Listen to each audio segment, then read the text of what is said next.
What's up, everybody? Welcome back to the channel. Today I'm here to break down the college basketball slate on December 22nd. We got a big day of college basketball games. NBA starts today, but still got college, some games that probably are going to be better than your NBA games anyway. So a lot of big conference games. Got Kansas and West Virginia, one of the biggest games of the day, and then Oklahoma, Texas Tech as well.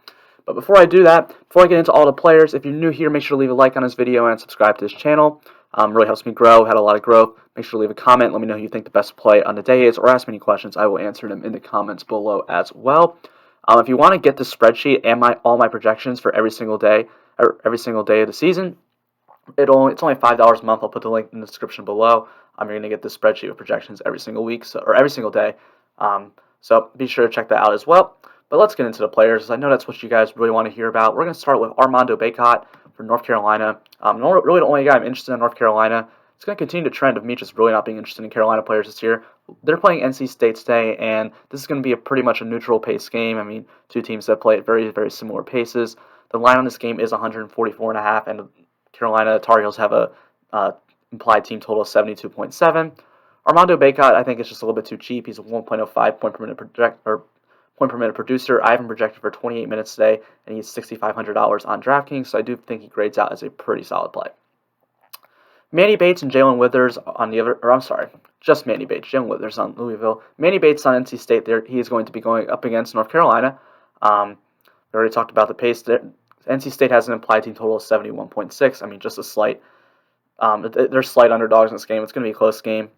Manny Bates, he's a 1.14 point per minute guy, and I have him projected for 37 minutes. He's usage rate at 20.3. I think he's just a really good. I think he's just a pretty solid option, 5,900. This is a game I'm really not too interested in overall, but these are the two players I would go to. I think there's just better plays on the slate and better games to target, so we'll get into those as well. Jalen Withers is the only guy I'm going to be interested in on Louisville. They are playing against Pittsburgh today, which this game has a. This game has a total of 137, with Louisville having an implied team total of 70.3. It's just going to be a really low-scoring game, so I don't really want to attack it that much. Jalen Withers, I have him projected for 31 minutes. He's a 0.88 point per minute producer with usage rate 21.1. He's just really the only guy on Louisville that grades out if any sort of good for me here today. The game's just too low scoring. It's just not a game I really want to attack that much. But if there is somebody I do want to get to in this game, it is going to be Jalen Withers.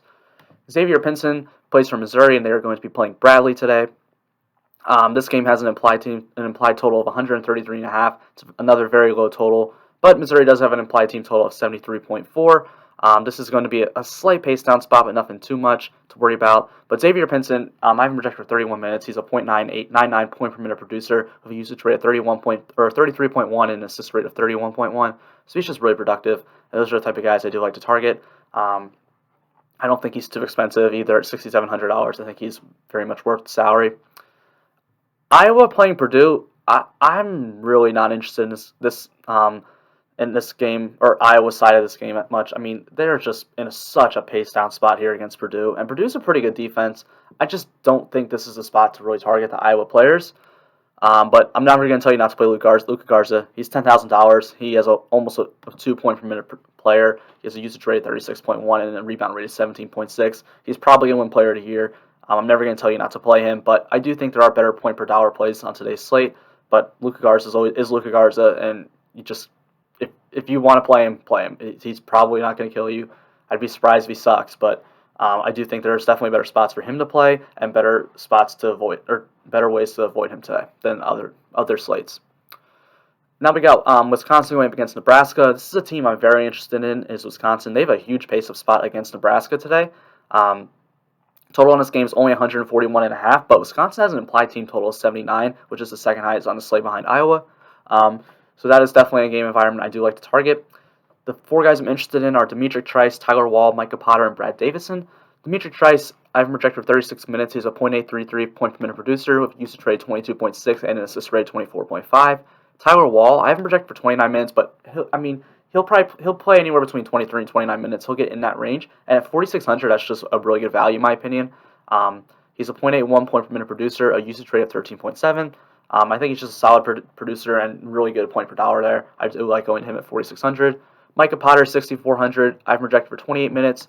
He's a 1.05 point per minute producer with a usage rate of 26.1, a high assist rate of 15.8, and a high rebound rate as well of 16.8. If he can get us to 30 minutes, I think he's really going to pay off that $6,400 price tag, and he's definitely someone I want to target. And then Brad Davison's the last one, $5,100. He plays a ton of minutes, 32. I've been projected for 32 minutes. He's a .73 fantasy point per minute producer. If you use the trade at 18.9, he just grades out as a pretty solid option. It's definitely someone I want to get some exposure to. So now on the other side of the Purdue-Iowa game is Purdue, and I do like going to them because this is going to be a huge pace-up spot for Purdue. They're going up 7 possessions per game in this game for them. This is going to be a really nice pace-up spot. These players are priced a little bit too low. They have an implied team total of 74.5, which isn't the highest, but it's up there for the slate. So I don't hate getting to these guys at all. The 2 guys I am interested in this game are going to be Brandon Newman and Sasha Stefanovic. Brandon Newman is $4,900. I've projected for only 25 minutes, but he is a .71 point per minute producer. The usage rate is 17.6 and an assist rate of 14.3. He just looks like a pretty good value at $4,900. Definitely someone I want to get to as a value play. And then Sasha Stefanovic is really only going to be a shooter, but I do project for 36 minutes. He plays most minutes on this team. He's $5,800, a .64 point per minute producer with a usage rate of 15.2 and assist rate of 17.9. He just grades out pretty solid to me. Looks like a pretty solid option to play on the slate. Wouldn't call him like a slam dunk play or anything, but he is pretty good. Now we're going to go to Kansas as they're playing West Virginia today. This is the game of the day, in my opinion. We have 2 top 10 teams facing off against each other. I think West Virginia, personally, we'll get to them in a minute, is just I think they're the most underrated team in the country right now. Very, very good team. I think they're national championship contenders if anybody can beat Gonzaga, though. I mean, Gonzaga is just on a whole nother level right now. But first, we're going to talk about Kansas. This is going to be a slight pace down spot, but nothing really too much. The total in this game is 140.5, and Kansas has an implied team total of 71.6. I mean, these aren't guys that I think grade out fantastic. Like, they grade out solid, but Marcus Garrett is going to play 35 minutes. He's a .79 point per minute producer, usage rate of 15.8, and assist rate of 20.9. Christian Brown at 5,800 might be a little too cheap, especially if he starts hitting his shots. I've projected for 30 minutes, has a usage rate at 18.1. I think he's a guy that kind of goes a little overlooked when you're looking at this Kansas team because I don't think a lot of people think he has like a really high usage or anything, but he does. He's a higher usage than Garrett, and he's $800 cheaper than Garrett. So I think that Christian Brown does look as like a pretty good value. He's probably my favorite guy on this team to go to today. Jalen Wilson's $7,000. He started out the season really hot, but it's kind of been slowing down recently. He does still have a point per minute of 1.06. He does have a usage rate of 24.6 and a rebound rate of 16.2. He does look like a pretty solid option, but I mean, I don't think there's anything to completely love about him. Then Ncaa Agbaji, $7,500. I think this may be a little bit too expensive for him. I do have him for 34 minutes. He's exactly a 1 point per minute producer. Usage rate 21.1 and assist rate of 15.4, but I don't think, he's more expensive than Jalen Wilson, who has a higher usage rate. So I don't think that Ncaa Agbaji you really need to get to, but if you have enough money left over to pay for him, he's really good. He's like their leading scorer this year, just a very good player. So I do like getting some of him. Now we're going to go to Texas Tech as they play against Oklahoma today, where we have Mac McClung, Terrence Shannon Jr., and Kyler Edwards are the 3 guys that I am interested in this game, or on this team. I'm not interested in anybody from Oklahoma. I'll talk about them in a second. It's going to be a little pace-up spot for Texas Tech right here, about 3 possessions more than on average. The total is only 136, and Texas Tech's implied team total is only 69. But the pace-up spot does make me like them a little bit, and these guys are too cheap. Like Mac McClung at $6,800 is too cheap in my opinion. Terrence Shannon, $6,300 is too cheap, and Kyler Edwards is definitely too cheap at $6,000. We'll start with Kyler Edwards because he's my favorite guy on this team today. I've projected for 37 minutes today. He is a .86 point per minute producer with a usage rate of 18.6 and an assist rate of 21.3. He's been like their point guard for him and McClung are like their point guards. I mean, they kind of run 2 point guards. Edwards is just good. Like I don't think he is $800 worse than Mac McClung. Like I think he's the best play on this team. I really like getting there, and I haven't projected for more minutes. He's been playing more minutes than these guys. Terrence Shannon, I haven't projected for 33, but before the last game where he really just popped off, he really hadn't been playing a ton of minutes. I think that changes now because he looked really good, and I think he is just really good. So I think he's going to start seeing more in the 30s for minutes. And at $6,300, I think that's also a really good play. And then Mac McClung is just their best player this year. He's $1,600. I've projected for 34 minutes. He's a .94 point per minute producer. He has a high usage rate, 26.4, and a high assist rate, 22.3. I think he's a really good play. I think he's too cheap. He's definitely be someone I want to get to. Now, West Virginia was a team I was talking about going up against Kansas. I think they're one of the most underrated teams in the country, and the guy in the cover today is Miles McBride. I think Miles McBride is one of the most underrated guards in the country, too. I love that guy. I think he's just a very, very good player. We're going to start hearing about him nationally sooner or later, I believe. We go look at this game.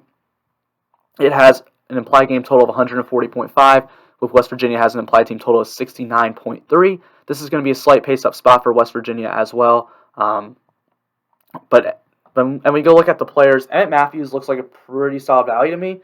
He's $3,800, but I have him projected for 33 minutes. Now, he isn't the best fantasy producer, only a .566 point per minute producer. He doesn't really have too high of a usage rate, but he's going to be out there for 33 minutes. If he just all of a sudden falls into a few more rebounds than usual, hits more shots than usual, then he's going to be a really good play for $3,800. I just think he's way too cheap. He's definitely someone I want to get some exposure to. Miles McBride, talked about him, how much I really like this guy as an actual real-life player. I have him projected for 38 minutes. He's a .933 point per minute producer with usage rate 21.4 and assist rate 25.6. He's probably my favorite pay-up option on the entire slate today. I really like going there. I think this is a really good spot for him against Kansas. Not really too worried about Marcus Garrett's defense, to be honest. I think this guy should be in for a really good day. And then Gabe Osabuyian, I really don't know how you say his last name. I remember when I was watching them play Gonzaga, they were talking about his name, but I forgot how to say it. So he's only $4,400. This guy, I don't really know how to say his name, but he's really good. Like, he's one of the best bench players in the country. I've projected for 28 minutes today, a .83 point per minute producer with a high assist rate of 18.3 and a high rebound rate of 15.3. I think he just looks like a pretty solid option. Matthias Tass is not on West Virginia. He's on St. Mary's. They're going to be going up against San Diego State. I have him projected for 36 minutes. He is a .836 point per minute producer, usage rate of 20.8, assist rate of 16.3. This game does have a really low total at 126, which is why it's the only guy I'm interested in from this game.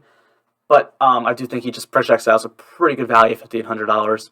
And then lastly, we're going to go to the Bradley guys going up against Missouri, and I actually like these guys a good bit. Elijah Childs, $7,600. I understand when you're paying up for a player, if you don't really want it to be somebody from Bradley. I get that.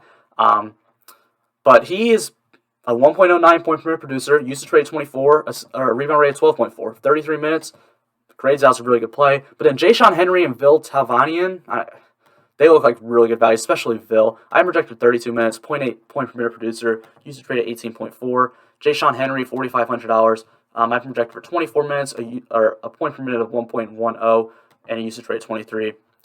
They look like pretty solid values on the slate. I think that's really all I got to say today. Didn't really talk about anyone from Oklahoma because, Texas Tech is just a team I don't like to play anybody against. They're just so good defensively.